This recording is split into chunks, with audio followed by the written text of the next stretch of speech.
ముఖ్యంగా చూస్తే బంగాళాఖాతంలో ఏర్పడినటువంటి ఈ తుఫానుకి సంబంధించి మెంతా తుఫాన్ దాని ప్రభావం ఇప్పుడే స్టార్ట్ అయినటువంటిది అయితే ఉంది. అటు శ్రీకాకుళం నుంచి తిరుపతి వరకు ఉన్నటువంటి మొత్తం అన్ని జిల్లాల్లో తీర ప్రాంతాల్లో అయితే ఉంది. అసలు ఈ వర్షం ఎలా ఉండబోతుంది ఏంటనేది నేను మ్యాప్ రూపంలో ఈరోజు రేపు ఎల్లుండ వాతావరణ శాఖ అధికారులు సూచిస్తున్నటువంటి లెక్కలను ఒకసారి నేను చూపించే ప్రయత్నం అయితే చేస్తాను. ఒక్కసారి ఇది డే 1 27వ తేదీ అక్టోబర్ 27 ఈ రోజు నుంచి కనుక చూస్తే ఇక్కడ మొత్తం 3 మార్క్స్ అయితే ఇచ్చిన ఆరెంజ్ అలర్ట్స్ అయితే ఇచ్చినటువంటిది అయితే ఉంది.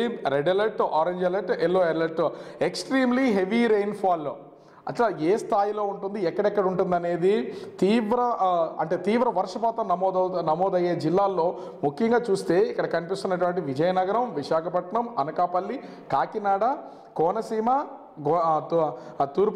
పశ్చిమ గోదావరి, కృష్ణా, గుంటూరు, బాపట్ల, ప్రకాశం, పొట్టి శ్రీరాములు, నెల్లూరు జిల్లా ఈ జిల్లాలకు సంబంధించి హెవీ రైన్ఫాల్ నమోదయ్యే అవకాశం ఉందనేది వాతావరణ శాఖ అధికారులు అయితే హెచ్చరికలు జారీ చేస్తున్నారు. ముఖ్యంగా చూస్తే అటు శ్రీకాకుళం, విజయనగరానికి సంబంధించి కొంత భాగం, పార్వతీపురం, మన్యం జిల్లా, అల్లూరు సీతారామరాజు జిల్లా, ఏలూరు, ఈస్ట్ గోదావరి, ఎన్టీఆర్, పల్నాడు, నంద్యాల, వైఎస్ఆర్ కడప, అన్నమయ్య, తిరుపతి, చిత్తూరు ఈ జిల్లాల్లో heavy to very heavy rains పడే అవకాశం అయితే ఉంది. ఇప్పటికే ఈ సముద్ర తీర ప్రాంత జిల్లాలకు సంబంధించి మొదటి రోజు కావడంతో అన్ని జిల్లాల్లోనూ భారీగా వర్షాలు కురుస్తున్నటువంటిది అయితే ఉంది. ముఖ్యంగా చూస్తే ఇది డే 2కి సంబంధించి అంటే రేపు సముద్రం ఇప్పుడు తుఫాను తీరం దాటడానికి 2వ రోజు 28వ తేదీ అక్టోబర్కి మాత్రము చూస్తే మొత్తం మ్యాపింగ్ అంతా కూడా మారిపోయినటువంటిది అయితే మనం ఇక్కడ విజువల్లో కూడా చూడొచ్చు.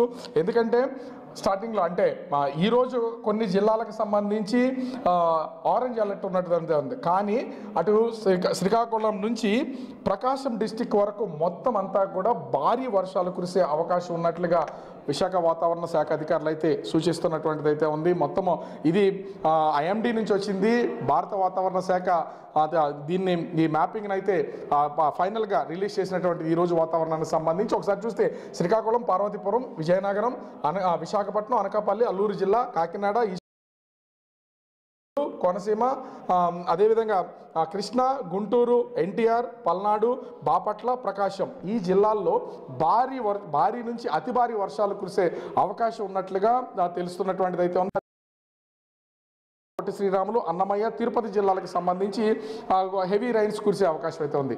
ఇంకా డే 3కి సంబంధించి 29వ తేదీన తుఫాను తీరం దాటే అవకాశం ఉన్నటువంటి నేపథ్యంలో తీరం దాటిన తర్వాత కొన్ని జిల్లాలకు మాత్రమే ఈ వర్షానికి సంబంధించినటువంటి అలర్ట్ని జారీ చేసినటువంటిది అయితే ఉంది.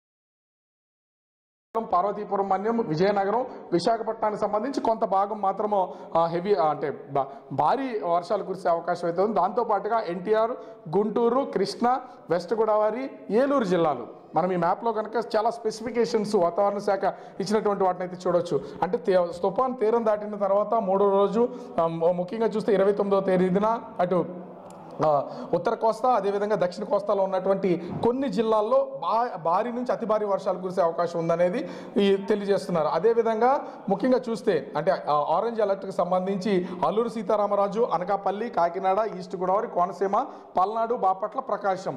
అంటే ఎందుకు ఇంత స్పెసిఫిక్గా చెప్పాల్సి వస్తుందంటే ఆయా ప్రాంతాల్లో నివాసం ఉంటున్నటువంటి ప్రజలు ఖచ్చితంగా ఈ భారీ వర్షాల బారిన పడకుండా ఉండేలాగా అధికారులు అయితే ఎక్కడికక్కడ అలర్ట్ చేస్తున్నటువంటి పరిస్థితి అయితే ఉంది. ఇప్పటికే కాకినాడ కలెక్టరేట్లో మంత్రి నారాయణ ఎక్కడికక్కడ దీన్ని రివ్యూ నిర్వహించి అధికార యంత్రాంగాన్ని అప్రమత్తం చేస్తున్నటువంటి పరిస్థితి అయితే ఉంది. ముఖ్యమంత్రి చంద్రబాబు, డిప్యూటీ సీఎం పవన్ కళ్యాణ్, మంత్రి నారా లోకేష్లు ఇప్పటికే ఈ వాతావరణానికి సంబంధించి పూర్తి స్థాయిలో సమీక్షా సమావేశం నిర్వహించడం, సీఎం చంద్రబాబుతో ఇప్పటికే ప్రధాని నరేంద్ర మోదీ ఫోన్లో మాట్లాడడం, ఈ తుఫానుకి సంబంధించి అలర్ట్గా ఉండడంతో పాటు కేంద్రం నుంచి అందించాల్సినటువంటి సహాయ సహకారాలు అన్నీ అందించడానికి కేంద్రం సిద్ధంగా ఉందని అనౌన్స్ చేసినటువంటి పరిస్థితి అయితే ఉంది. ముఖ్యంగా రాష్ట్ర ప్రభుత్వం నుంచి ఆర్టీజీఎస్ అంటే అటు కేంద్రం నుంచి సమన్వయం చేయడానికి మంత్రి నారా లోకేష్ని నియమించినటువంటిది అయితే ఉంది. ఇప్పటికీ మొత్తం అన్ని జిల్లాలకి సంబంధించి ప్రత్యేక అధికారులను నియమించినటువంటి పరిస్థితి అయితే ఉంది. ప్రతి 19 జిల్లాలకి అధికారులు నియమించారు. అదేవిధంగా ముఖ్యంగా చూస్తే అటు అంటే శ్రీకాకుళం నుంచి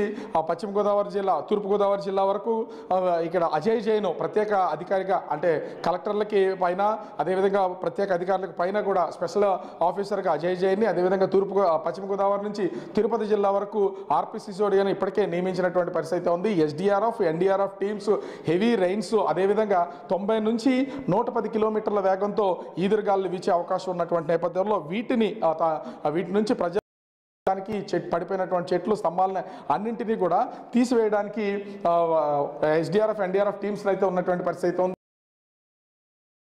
28వ తేదీన ఒకసారి కనుక మనం గమనించి చూస్తే ఉన్నటువంటి రెడ్ మార్క్ మొత్తాన్ని ఒకసారి మనం గమనిస్తే ఆయా జిల్లాల్లో ఈదురుగాలులు, అదేవిధంగా వర్షపాతం తీవ్రత ఏ స్థాయిలో ఉందో దీన్ని బట్టి అర్థం చేసుకోవచ్చు. ముఖ్యంగా ఇప్పుడు దిశ మారుతున్నటువంటిది అయితే ఉంది. ఇప్పటి వరకు కాకినాడ తీరంలో ఇది కాకినాడ ప్రాంతంలో ఇది తీరం దాటే అవకాశం ఉందని వాతావరణ శాఖ అధికారులు అంచనాలు వేస్తున్నా ఇది కాకినాడ నగరం నుంచి అయితే ఇటు తుని వైపు కానీ లేదా కోనసీమ వైపు కానీ, కోనసీమకి సంబంధించి అమలాపురం ఈ ప్రాంతాల్లో కానీ ఇది తీరం దాటే అవకాశం అయితే ఉంది. ఎందుకంటే క్షణక్షణం దీన్ని రూపు మార్చుకుంటూ వెళ్తున్నటువంటి పరిస్థితి అయితే ఉంది. ఈ నేపథ్యంలోనే మొత్తం దాదాపుగా చూస్తే 269 పునరావాస కేంద్రాలను ఏర్పాటు చేయడంతో పాటు 30 మంది టీంతో ఎన్డీఆర్ఎఫ్ టీమ్స్ని, అదేవిధంగా 50 మంది ఎస్డీఆర్ఎఫ్ టీమ్స్ని కాకినాడ పరిసర ప్రాంతాల్లోకి అందుబాటులో ఉంచినటువంటి పరిస్థితి ఉంది. జేసీబీలు, ట్రాక్టర్లు, జనరేటర్లు అందుబాటులో ఉంచారు. ఇంచుమించుగా ఇప్పటికే దాదాపుగా 140 మంది గర్భిణీ స్త్రీలని ఐడెంటిఫై చేసినటువంటి నేపథ్యంలో వాళ్ళని అయితే హాస్పిటల్కి పంపించినటువంటి పరిస్థితి అయితే కనిపిస్తుంది. ఇంచుమించుగా 616 బోట్లను ఇప్పటికే ఆ సముద్రం నుంచి చాలా వరకు, ఎందుకంటే సముద్రంలో వేటకు వెళ్ళినటువంటి వాటన్నింటినీ కూడా తీరాలకి పంపించినటువంటి పరిస్థితి ఉంది. కొన్ని ప్రాంతాల్లో 29వ తారీఖు వరకు అన్ని ప్రభుత్వ, ప్రైవేటు అంటే స్కూల్స్ దగ్గర నుంచి డిగ్రీ కాలేజీ వరకు అందరికీ పరిస్థితి కనిపిస్తుంది. ముఖ్యంగా ఇప్పటికే స్తంభాలు ఎక్కడన్నా దాదాపుగా 90 నుంచి 110 కిలోమీటర్ల వేగంతో ఈదురుగాలు వీచే అవకాశం ఉన్నటువంటి నేపథ్యంలో కరెంటు స్తంభాలన్నీ కూడా కూలిపోయే అవకాశం ఉంటుందని ఒక అంచనా వేస్తున్నారు. దీనికోసం దాదాపుగా 1000 స్తంభాలకు పైనే అందుబాటులో ఉంచినటువంటి పరిస్థితి కనిపిస్తుంది. అంటే ఎక్కడికక్కడ రాష్ట్ర ప్రభుత్వం ఇప్పటికే అన్ని ఏర్పాట్లు తెలుస్తుంది. ప్రధాని నరేంద్ర మోదీ సీఎం చంద్రబాబుకి ఫోన్ చేసి కేంద్రం నుంచి పూర్తి సహాయ సహకారాలు అందిస్తామని చెప్పినటువంటి నేపథ్యంలో అధికార యంత్రాంగం అంతా అప్రమత్తమైనటువంటి పరిస్థితి ఉంది. డిజాస్టర్ మేనేజ్మెంట్ కూడా కొన్ని సూచనలు అయితే చేస్తున్నాయి. చెట్ల కింద దయచేసి ఎవరు ఉండొద్దని చెప్తున్నారు. అదేవిధంగా బిల్డింగులు, పాడుపడినటువంటి బిల్డింగుల దగ్గర కూడా ఎవరు ఉండొద్దని హెచ్చరికలు జారీ చేస్తున్నటువంటి పరిస్థితి ఉంది. వర్షాలకు సంబంధించి అటు శ్రీకాకుళం నుంచి అటు ముఖ్యంగా చిత్తూరు వరకు కూడా భారీ వర్షాలు ఈ రోజు, రేపు, ఎల్లుండి కురిసే అవకాశం అయితే కనిపిస్తుంది. రాజేష్.